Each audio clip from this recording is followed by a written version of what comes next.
Now, as we have gone through the principles from Hebrews chapter 6, we then read this at the end of verse 2, where he says we need to go on unto perfection, spiritual maturity. And verse 3 says, and this will we do if God permits.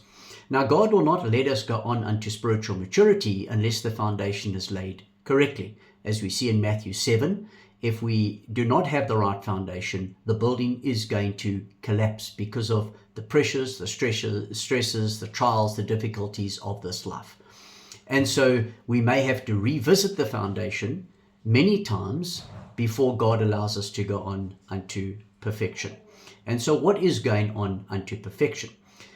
When we look at Philippians chapter 3, Paul talks about his pedigree, being a Hebrew of the Hebrews, all these things. But then he goes on to say that he needs to lay hold of that which Christ has already laid hold of on his behalf.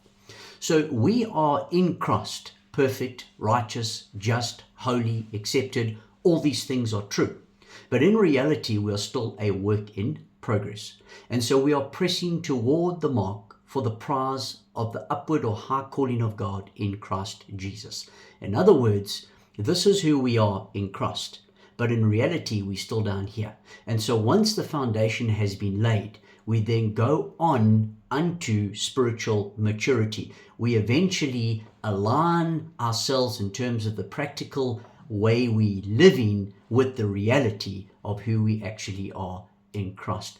And so let's lay that foundation and let's trust God that we can grow up into spiritual maturity. This is what the Bible refers as discipleship. This is God's desire. Let's lay hold of that which Christ has already laid hold of on our behalf.